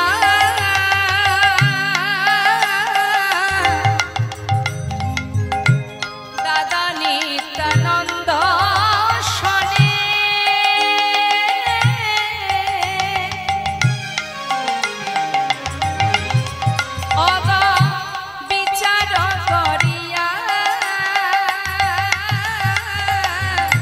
পরামর্শ করিলা পরামর্শ করিলা আজি পরামর্শ করিলা আজি পরামর্শ করিলা কি করিতে হবে দাদা পরামর্শ করিলা কি করিতে হবে দাদা পরামর্শ করিলা আহা কি করিতে হবে দাদা আহা হরি নাম মহাযজ্ঞে করিতে হবে দাদা হরিনাম মহাযজ্ঞে কি করিতে হবে দাদা হরিনাম মহাযজ্ঞে কি করিতে হবে দাদা আজি পরামর্শ করিলা নিমন্ত্রণের লাগি প্রভু শ্রীবাসে পাঠাইলা দেখো নিমন্ত্রণের লাগে প্রভু শ্রীবাসের পাঠাইলা দাদা কি কি করতে হবে একটু বলে দাও। তখন নিতাই চাঁদ বলছে, নিমাই যদি যজ্ঞ করতে হয় ভাই, সবার আগে নবদ্বীপের যত সাধু গুরু বৈষ্ণব আছে সবাইকে নিমন্ত্রণ করতে হবে, কাউকে বাদ দিলে হবে না। আর কি করতে হবে না, দাঁড়ে দাঁড়ে ভিক্ষা করতে হবে, ভিক্ষা না করলে হরিনাম যজ্ঞ হবে না। আর কি দাদা, আর যখন সাধুগুরু বৈষ্ণব আসবে তাদের চরণ ধৌত করতে হবে, সসম্মানে তাদেরকে ঘরে বসাতে হবে, তাদের সেবার আয়োজন করতে হবে। নিমাই অহংকার করলে হবে না। শোনো, বৈষ্ণবের চরণ রজ অবনীর সুখ সম্পদ, শোনো ভাই দিয়া এক মন, আশ্রয় করিয়া ভজে তারে কৃষ্ণ নাহিতে যার সব মরে অকারণ। বৈষ্ণবের চরণ জল কৃষ্ণ ভক্তি বল, আর নাহি আর কিছু নাহি বলবন্ত, বৈষ্ণবের চরণ রেণু মস্তকের ভূষণ বেনু, আর নাহি ভূষণের অন্ত। শোনিমাই মহন্তের স্বভাব হয় তারিতে পামর, নিজ কার্য নয় তবু যান পরঘর। তাই বৈষ্ণবকে নিমন্ত্রণ করতে হবে, সাধু সঙ্গ করতে হবে। হরিনাম যজ্ঞ করবে, বৈষ্ণব হবে না নিমন্ত্রণ? সবাইকে, যত আছে নদেবাসী ভক্তবৃন্দ, কাউকে বাদ দেওয়া যাবে না। তো দাদা নিমন্ত্রণটা কার উপরে দায়িত্ব দেব? নিত্যানন্দ প্রভু বলছে এক কাজ করো, তাহলে নিমন্ত্রণের দায়িত্বটা শ্রীবাস পণ্ডিতকে দিয়ে দাও। আমার গৌরহরি আজকে এই হরিনাম যজ্ঞ কেন করছেন? হঠাৎ তিনি হরিনাম যজ্ঞ কেন করছেন? তিনি তো বিভিন্নভাবে হরিনাম প্রচার করেছেন বাবা। জীবের হাতে ধরে পায়ে ধরে হরিনাম দিয়েছে, ধোলায় গড়াগড়ি দিয়ে হরিনাম দিয়েছে। শুধু তাই নয়, তার প্রচারের পদ্ধতি আরো ছিল বাবা। যখন সে নিমাই যখন জন্মগ্রহণ করে, আমাদের এই জগতে কি হয়, বাচ্চারা যখন জন্ম নেয়, নেবার পরে তারা যখন একটু একটু করে বড় হয়, যদি কখনো কান্নাকাটি করে বাচ্চারা, আমরা কি করি, তাকে নানাবিধ খেলনা দিয়ে কান্নাকে বন্ধ করি। কিন্তু নিমাই সে ছোট থেকে হরিনাম প্রচার করে যাচ্ছে। কিভাবে? যখনই নিমাই কাঁদত, তার সামনে যদি কেউ মহামন্ত্র জপ করত, নিমাই কান্না বন্ধ করে দিত। নিতাই গৌর হরি। অর্থাৎ বাচ্চাকে শান্ত করার জন্য আপনি হরিনাম করছেন, মানে কি ইচ্ছাই হোক অনিচ্ছাই হোক আপনাকে হরিনাম বলতে হচ্ছে। এইভাবে নিমাই ছোট থেকেই হরিনাম প্রচার করে গেছেন। তাই আজ তিনি ইচ্ছা করছেন যে যজ্ঞ করবেন সুরধনির তীরে। শাস্ত্রে বললেন, দান ব্রত তপ তীর্থ ক্ষেত্রাদিনান ছাজায় স্থিতা, শক্তয় দেব মহাতং সর্বপাপ হর শোভা, রাজস্ব অশ্বমেধানাং জ্ঞানাধ্যত্ত বস্তন, আকৃষ হরিনামে স্থপিত শেষ নামেশু।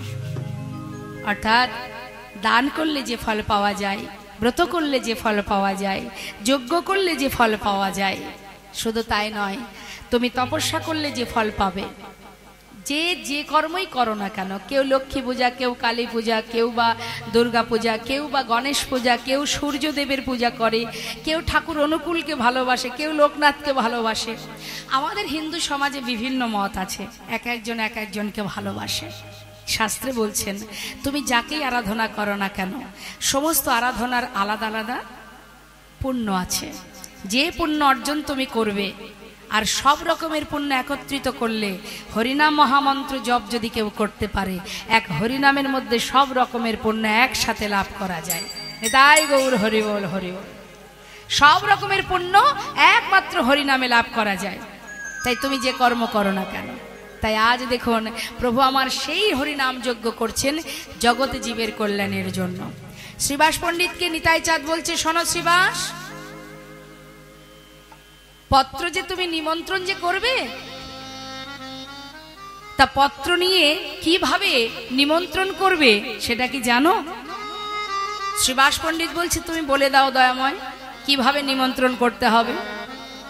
আচ্ছা আমার মায়েরা বলুন দেখি, আমার সাথে একটু কথা বলুন, বাড়িতে কোনো ধর্মীয় কাজ হলে আপনারা নিমন্ত্রণ করেন কি করে বাইরের মানুষকে? কিভাবে? ফোনে করেন তো? এখন তো সব ফোনেই হয় বাবা। দেখ ভাই কিছু মনে করিস না, যেতে পারছি না, সপরিবারে সবাই অমুক দিন চলে আসিস। ভুল ত্রুটি হলে ক্ষমা করে নিস, কিছু মনে করিস না, সবাই চলে আসিস। তার মানে কি ফোনেই নিমন্ত্রণ হয় আজকাল। সবাই চলে আসবেন না। তা মা, এখন তো ফোনেই নিমন্ত্রণ হয়, কিন্তু নিমন্ত্রণের নিয়মটা কি, শাস্ত্র কি বলছে? নিতাই চাঁদ শ্রীবাস পণ্ডিতকে শিখিয়ে দিচ্ছে, শ্রীবাস বৈষ্ণবের ঘরে ঘরে যাবে, সবার ঘরে গিয়ে সবার হাতে পত্র দেবে। আর কি করতে হবে? পত্রখানি দেবে হাতে, চরণ ধুলি নেবে মাথে। তাই গৌর হরি বল, হরি বল, হরি বল। পত্রখানি দেবে হাতে, চরণ ধুলি নেবে মাথে।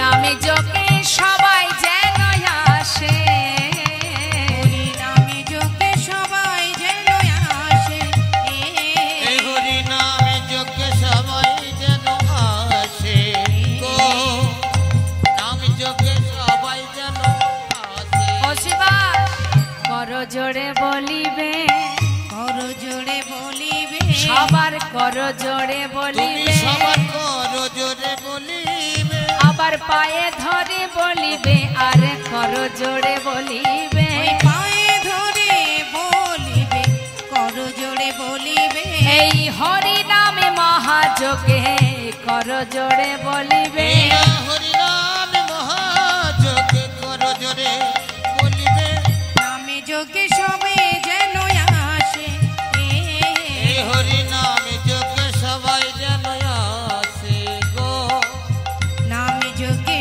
সবে যেন আসে। সবাইকে নিমন্ত্রণ করবে, আর করজোড়ে চরণধুলি মাথায় নিয়ে নিমন্ত্রণ করবে। কেমন? যেই না বলেছে শ্রীবাস পণ্ডিতের আনন্দ ধরছে না, পত্রগুলো সুন্দর করে মাথায় করে নিয়ে এবার যাত্রা করেছে নদীয়ার পথে পথে, জীবের দ্বারে দ্বারে গিয়ে সবাইকে গিয়ে সাধুগুরু বৈষ্ণবের কাছে গিয়ে পত্র দিয়ে নিমন্ত্রণ করছে। কেমন ভাবে? শুনিয়া শ্রীবাস গেল নদীয়া নগরে, শুনিয়া শ্রীবাস গেল নদিয়া নগরে, শিবাসে চলে যায়,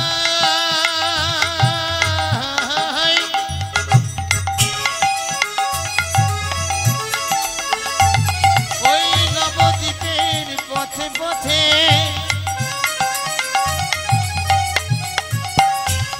নিমন্ত্রণের পত্র লইয়া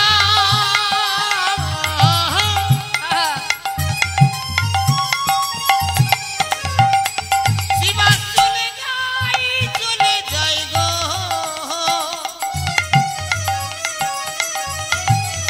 ওই না নদীয়ার পথে পথে, শিবাস চলে যাই গো, শুনিয়া শ্রীবাস গেল নদিয়া তখন নগরে, শুনিয়া শিবাস গেল নদীয়া নগরে, নিমন্ত্রণ করিল সবে যোগে আসিবারে নিমন্ত্রণ করিল সবে যোগে আসিবারে আপনারাও আসিবেন আপনারাও আসিবেন আপনারাও আসিবেন আপনারাও আসিবেন হরি নামে মহাযোগে আপনারাও আসিবেন ওই হরি নামে মহাযোগে আপনারাও আসিবেন ওই হরি নাম মহাযোগে আপনারাও আসিবেন ওই হরি নামে মহাযোগে আহা সুরধ্বনির তটভূমে হরি নামে তাই গৌর হরি বল, হরি বল। হরি নামে মহাযোগে সুরধ্বনির পটভূমে হরি নামে মহাযোগে সুরধ্বনির পটভূমে হরি নামে মহাযোগে আপনারাও আসিবেন নামে যোগে সবাই যেন আসে আসে গো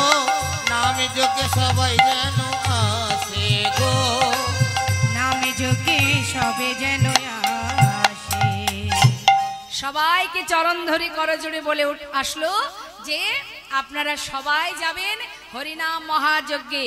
নদিয়ার চাঁদ গৌর সুন্দর সুরধ্বনির তীর আলো করে হরিনাম যজ্ঞ করবে। যেই না নিমন্ত্রণ করেছে আর কি আনন্দ ধরে বাবা। আজ আমি এখানে আসার পরে শুনলাম প্রত্যেকের ঘরে ঘরে অনেক দূর দূরান্ত থেকে সমস্ত আত্মীয় স্বজনরা এসেছেন। কেন এসেছেন, কি জন্য এসেছেন? হরিনাম কৃষ্ণ নাম শ্রবণ করবে বলে। তাই তো মা, আপনারা যে এত আশা করে ছুটে এসেছেন সবাই কৃষ্ণ নাম হরিনাম শুনবেন, যার নাম শোনার জন্য আজ আপনারা এখানে এসে বসে আছেন, একবার ভাবুন তো, তাকে তো চোখে দেখেননি, তাকে তো চোখে দেখেননি, শুধুমাত্র তার কথা শোনার জন্য আজ আপনারা পাগল হয়ে বসে আছেন। তাহলে একবার বাবা ভাবতে হবে, এটা যাকে চোখে না দেখেও ভালোবাসা যায়, বিশ্বাস করা যায়, সেই তো পরম ভক্ত। নিতাই গৌর হরি বল। জয় রাধে। দেখেছেন, ভালো কথা বললেই খারাপ হয়ে যেতে হয়। বললাম ভালো কথা, ওই দেখুন শুরু হয়ে গেছে ওখানে গল্প করা। ওমা, এসেছেন কৃষ্ণ কথা শুনবার জন্য, নিশ্চয় গল্প করার জন্য আসেননি। কেন এত চঞ্চল মন? দেখুন না, এদিকে আমার বাবারা আছেন, এদিকেও আমার বাবারা বসে আছেন, কই কেউ তো গল্প করছে না। আপনাদের এত গল্প কিসের? এত গল্প কি হবে গল্প করে? কি লাভ আছে গল্প করে? দিবস রজনী আবল তাবল পাঁচালো পড়িতে পারো, তাহার ভিতরে একবার ওকে কৃষ্ণ বলিতে নারো। আবল তাবল কথা বলার জন্য সময় আমাদের প্রচুর আছে, কিন্তু কৃষ্ণ কথা শোনার বা বলার সময় আমাদের বড় কম। তাই আমি বলবো, মোবাইলটা রেখে দেখুন, মোবাইল থেকে আসরে ভক্তদের মাঝখানে বসে মোবাইল করার কিছু নেই। মন দিয়ে কীর্তন শোন, তাতে তোর ভবিষ্যৎ ভালো হবে। তো মা, সবার চরণ ধরে আমার নিবেদন, আপনারা কথা বলবেন না, যতটুকু শুনবেন মন দিয়ে শ্রবণ করুন। এই শ্রবণটা শুধুমাত্র কান দিয়ে প্রবেশ করছে, শুধুমাত্র যদি মনটা চঞ্চল থাকে তাহলে হবে না। এই কানের ভিতর দিয়ে প্রবেশ করে হৃদয় মাঝে যে পরমাত্মা আছে, যেন তার সেবায় লাগে, এটা মাথায় রাখবেন। কেমন বসেছেন কিন্তু সেবায়। এই সেবাটা কার সেবা? এটা আপনার খাওয়া পড়া নয়, এটা হচ্ছে পরমাত্মার সেবা। কমিটির ভক্ত বাবারা এত সুন্দর করে এই যে সুন্দর আসনটা পেতে দিয়েছে, অনেক পরিশ্রমের মধ্যে দিয়ে, তাদের খুবই চিন্তা ছিল, তার মধ্যে দিয়েও এই যে সুব্যবস্থা করেছে আপনাদের এখানে বসার জন্য ব্যবস্থা করেছে। এটা কিন্তু শ্রবণের জন্য বসা, এখানে কিন্তু ঘুমানোর জন্য নয়, আন কথা বলার জন্য নয়। বললে আপনারই ক্ষতি, আমার কিছু হবে না, আর যারা শ্রবণ করছে তাদেরও কিছু হবে না। যে যেমন কর্ম করবে ফলটা সে তেমনটাই পাবে। তাই বারবার বলবো, আপনি আধ ঘন্টা শুনুন, 1 ঘন্টা শুনুন, আর 3 ঘন্টায় শুনুন, যতটুকু সময় শুনবেন মন দিয়ে শ্রবণ করবেন, তাতে আপনারই লাভ হবে, আপনারই মঙ্গল হবে। জয় রাধে। ভগবান কৃষ্ণচন্দ্র যুগে যুগে এসেছেন আমাদের মতো জীবের কল্যাণের জন্য, আমাদের মঙ্গলের জন্য, আমাদের কল্যাণের জন্য। জীবনের সমস্ত সুখ পরিত্যাগ করেছেন তিনি।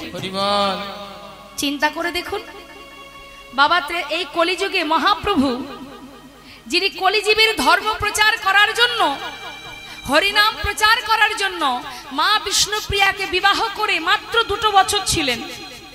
তারপরে 24 বছর বয়সে মা বিষ্ণুপ্রিয়াকে চিরতরে ফেলে রেখে জীবের কল্যাণের জন্য তিনি সন্ন্যাসী হয়ে জীবের দ্বারে দ্বারে হরিনাম দিয়ে গেছেন।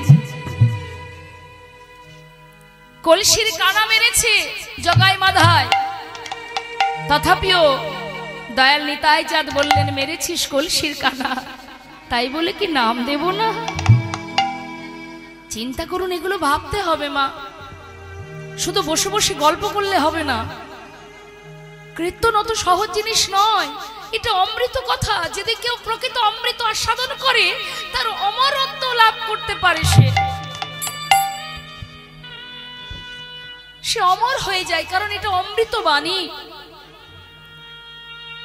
যতটুকু হয়, যতটুকু পুণ্য অর্জন হয়, ভগবান করুণাময় গৌর সুন্দর নবদ্বীপ ছেড়ে, জীবকে ছেড়ে, মা বিষ্ণুপ্রিয়াকে ছেড়ে, নবদ্বীপবাসীকে ছেড়ে চিরতরে তিনি সারা জীবন ধরে ধর্ম প্রচার করে গেছেন, হরিনাম প্রচার করে গেছেন নিজে পায়ে হেঁটে। একবার চিন্তা করুন, আমরা যেখান থেকে এসেছি বাবা, উত্তর 24 পরগনা, বনগাঁ, বনগ্রাম। বনগ্রামটা ঠিক বাংলাদেশের যে বেনাপোল বর্ডারের কাছেই। মানে আমাদের বাড়ি থেকে যদি আমরা যেখানে থাকি সেখান থেকে যদি মনে করি 10 মিনিট পরেই আমাদের বেনাপোল বর্ডারটা পড়ে বাংলাদেশে যাওয়ার জন্য। আর সেই বর্ডার পাস করে আমরা যখন রাত্রেবেলা, আগে আমি অনেকবার গেছি বাংলাদেশে, এখন ইদানিং যাচ্ছি না, তো সেই বর্ডার পাস করে যদি আমরা নাইট কোচ বাস ধরি, তা মহাপ্রভুর যে পিতৃভূমি শ্রীহট্ট, এখন সেটাকে সিলেট বলা হয়, ওই শ্রীহট্টে পৌঁছাতে গেলে মা বাসে করে 14 ঘন্টা লেগে যায়। বাসে আমাদের বনগাঁ বেনাপোল থেকে 14 ঘন্টা লেগে যায় বাসে। আর মহাপ্রভু নবদ্বীপ থেকে সেই পিতৃভূমি দর্শনে গিয়েছিলেন খালি পায়ে হেঁটে। হরি বল, হরি বল। পিতৃভূমি দর্শনে গিয়েছেন, পুরীধামে গিয়েছেন, বৃন্দাবনে গিয়েছেন, আর জীবের ঘরে ঘরে হরিনাম দিয়েছে। কত কষ্ট করেছেন তিনি আমাদের জন্য, যার কারণে আজ আমরা ঘরে ঘরে হরিনাম শুনতে পাচ্ছি, বলতে পারছি, ভগবানের লীলামৃত আস্বাদন করতে পারছি। মহাপ্রভু না দিয়ে গেলে পেতাম না। এই যে আপনারা লীলা শুনবেন প্রভাস যজ্ঞ, এটা তো দ্বাপর যুগের লীলা বাবা, কৃষ্ণচন্দ্র করে গেছেন। ভগবান কৃষ্ণ দ্বাপর যুগে এসে এই লীলা করেছিলেন। একবার ভাবুন তো বাবা, আমাদের তো মাত্র 100 বছর পরমায়ু, তাও আমরা সেই পর্যন্ত বাঁচবো না। তাহলে 100 বছর পরমায়ু আমাদের, আমরা কি করে দ্বাপর লীলা জানতে পারলাম? রাধা গোবিন্দ যত যত লীলা করেছে আমরা কোথা থেকে পেলাম? এগুলো জানলাম কোথা থেকে? কি করে জানলাম? করুণাময় গৌর সুন্দর নবদ্বীপের মাঝে সেই গোপন লীলা, কখনো রাধা ভাবে কখনো কৃষ্ণ ভাবে বিভোর হয়ে যখনই সেই লীলা প্রকাশ করেছে, আর তার যত পার্ষদগণ মহাজন বৈষ্ণবগণ সঙ্গে সঙ্গে পদাবলী করেছেন। যেই না পদাবলী করেছেন, লিপিবদ্ধ করেছেন, আর লিপিবদ্ধ করেছিলেন বলেন সেই সময়ের সমস্ত মহাজনরা, যারা এই লিপিবদ্ধ করেছিলেন বলেই কিন্তু আজ আমরা পদাবলী শ্রবণ করি, আজ আমরা রাধা গোবিন্দ লীলা শ্রবণ করি। হরি বল, হরি বল। না হলে রাধা গোবিন্দকে চিনতেই পারতাম না। কে রাধা কে কৃষ্ণ কি করে চিনব? তিনি জানালেন তাই তো জানলাম। তাই মাগো একটু ধ্যান দিতে হবে। এসেছি যেমন চলে তো প্রত্যেককে যেতে হবে। কি বাবা, আসার পালা আমাদের শেষ। সবাই আমরা যাওয়ার পথে দাঁড়িয়ে আছি মা, লাইন দিয়ে দাঁড়িয়ে আছি, কখনকার ডাক পড়বে কে জানে। কিন্তু মনে রাখতে হবে, আসার সময় বেশ এসেছি, যাবার সময় পথটা তো ভুলে গেছি। তাই এতটুকু স্বীকৃতি যদি অর্জন করতে পারি, অন্তত যাওয়ার পথে আমি যদি 1 পা বাড়িয়ে যাই, ভগবান বললেন জীব যদি 1 পা বাড়ায় আমি 100 পা এগিয়ে যাই তার পাশে। কেউ আমার দিকে 1 পা বাড়াক, আমি তার কাছে 100 পা এগিয়ে যাব। কিন্তু তুমি 1 পা তো বাড়াও, হ্যাঁ একটু তো বাড়াও। তাই সবার কাছে নিবেদন, যখনই যেখানে, আজকে বলে নয়, যেখানে কৃষ্ণ কথা হরি কথা হবে, মাথায় কাপড় দিয়ে মনস্থির করে ধৈর্য ধরে বসে বসে যতটুকু সময় পারবেন মন দিয়ে শ্রবণ করবেন, ভালো লাগবে। হৃদয়ের মাঝের তাপ জ্বালা দূরীভূত হবে। নিজেকে জানা যাবে, আমি কে আমার কেন মরে যাবে তপত্রয়, ইহা না জানি জীবের কই চেহিত হয়।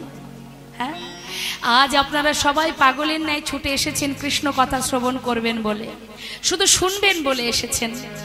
আর যদি কখনো এমন ভাগ্য হয়ে থাকে যার কথা শোনার জন্য উদ্গ্রীব আপনারা, তাকে যদি সাক্ষাৎ দর্শন পান, নদেবাসী যখনই খবর পেয়েছে গৌরহরি পূর্বস্থ গৌরহরি সুরধ্বনির তীরে যজ্ঞ করবে, খবর পাওয়া মাত্রই সবাই গৌর দর্শনে পাগলের ন্যায় ছুটতে ছুটতে যাচ্ছে।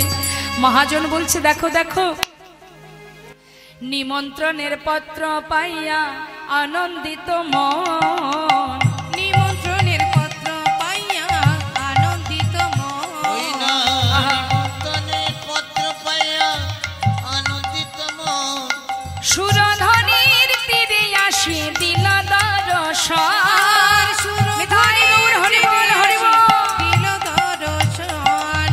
আনন্দ ধরে না, আনন্দ ধরে না, আনন্দ ধরে না, আনন্দ ধরে না, আজ গৌর বদন হেরবে বলে আনন্দ ধরে না, গৌর বদন হেরবে বলে আনন্দ ধরে না, আজ গৌর বদন হেরবে বলে হরি হরি হরি বলে। গৌর বদন হেরবে বলে, তাই গৌর হরি বল হরি বল, গৌর বদন হেরবে বলে, হরি হরি হরি বলে, গৌর বদন হেরবে বলে, হরি হরি হরি বলে, গৌর বদন হেরবে বলে। আনন্দ ধরে না। সুরধ্বনির তীরে আসি দিল দর্শন, ওই না সুরধ্বনির তীরে আসি দিল দর্শন। নয়ন ভরে পরারো সকলে হেরিল, বাসুদেব ঘোষে হেরি যেন প্রভাসে মিলিল, বাসুদেব ঘোষে হেরে যেন প্রভাসে মিলিল। যে মহাজন এই পত্রটা লিখেছেন মা, তিনি হচ্ছেন বাসুদেব ঘোষ। বলছে, দেখলে যেন মনে হচ্ছে অগণিত ভক্ত সমাগম সুরধ্বনির তীরে, দেখলে মনে হচ্ছে যেন প্রভাস তীরে রাধা গোবিন্দের মিলন হয়েছে বলে অগণিত ভক্ত সমাগম হয়েছে। আহা, আজ শুনলাম আমরা মহাজনী পদাবলী দিয়ে গৌরচন্দ্রিকা।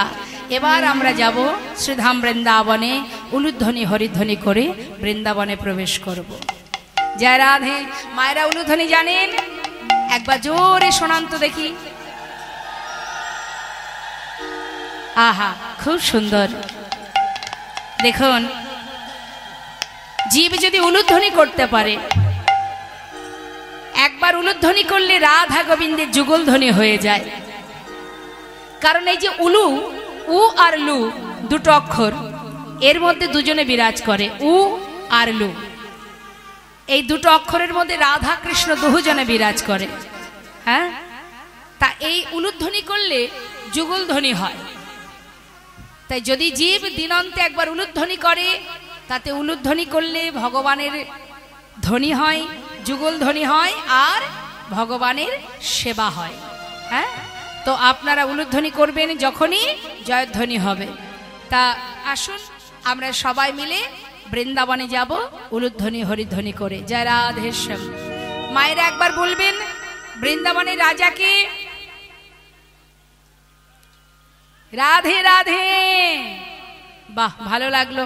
অনেকে আবার বলে কৃষ্ণ, কিন্তু কৃষ্ণ রাজা নয়। কৃষ্ণ রাজা ছিলেন, আজ সমস্ত রাজত্ব রাধাকে দিয়ে দিয়েছেন, অর্থাৎ 84 ক্রোশ বৃন্দাবন গোবিন্দ রাধাকে সঁপে দিয়েছেন। জয় রাধে। তাই বৃন্দাবনের সরকার রাধা রানী। জয় রাধে। মায়েদের আবার উলুধ্বনি উলুধ্বনি।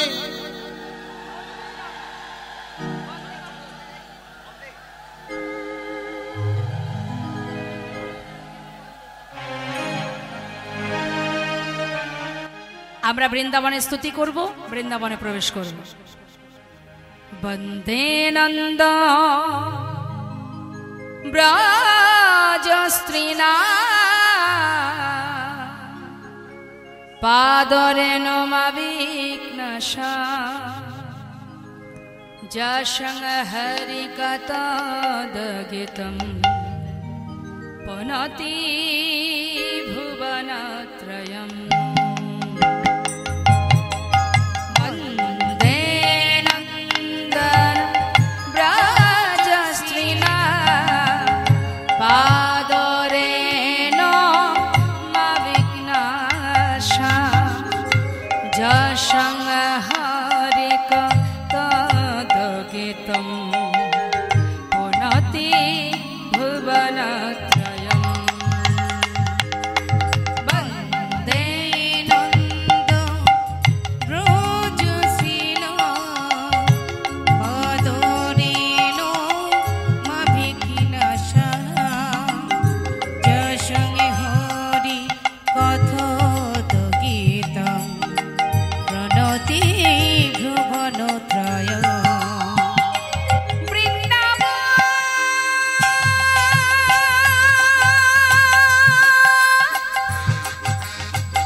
গোপী বল্লভ রাধা মদন মোহ হের হরি নয়ন হরি গোপী বল্লভ রাধা মদন মোহ হের হরি নয়ন ভরি গোপী বল্লভ রাধা